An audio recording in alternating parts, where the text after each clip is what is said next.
પશ્ચિમ કચ્છ જિલ્લા પોલીસ દ્વારા સુરક્ષા સેતુ કાર્યક્રમ અંતર્ગત શાળાના બાળકો માટે ભુજના પોલીસ પરેડ ગ્રાઉન્ડ ખાતે માનવ શરીરના વિવિધ અંગોની મજબૂતીની સમજ આપતો એક કાર્યક્રમ યોજાયો હતો, જેમાં પશ્ચિમ કચ્છ પોલીસના એસપી શ્રી પટેલ વિશેષપણે ઉપસ્થિત રહ્યા હતા। આ કાર્યક્રમમાં અંગ કસરતના વિવિધ દાવો રજૂ કરવામાં આવ્યા હતા।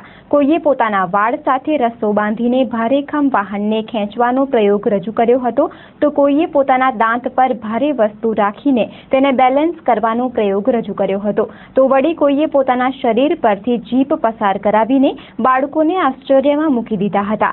આ કાર્યક્રમને નિહાળવા માટે મોટી સંખ્યામાં બાળકો ઉપસ્થિત રહ્યા હતા। કાર્યક્રમની જાણકારી આપતા ડીવાયએસપી શ્રી તેજલબેન પટેલે ચંચળ ન્યૂઝ સાથે વાત કરી હતી।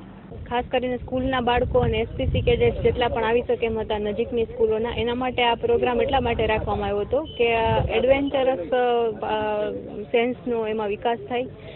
આપણા જે અમુક અવયવો હોય, આપણે દાંતને એટલા બધા મજબૂત ક્યારેય ના માન્યા હોય, તો એ કેટલી શક્તિવાળા છે અને કેવી રીતે એને ટ્રેન ઓલું મળે તો એ ઘણું બધું આપણે કરી શકીએ છીએ। આપણા અવયવો એ કેટલા બધા મજબૂત હોય છે એનું પણ થોડું જ્ઞાન મળે, એટલા માટે ખાસ કરીને વિદ્યાર્થીઓ માટે આ પ્રોગ્રામનું આયોજન કર્યું હતું। આ સુરક્ષા સેતુ અંતર્ગત આપણે બાળકો માટે રાખ્યો હતો અને આ 1 થી 1.5 કલાક જેટલો પ્રોગ્રામનું ડ્યુરેશન હતો।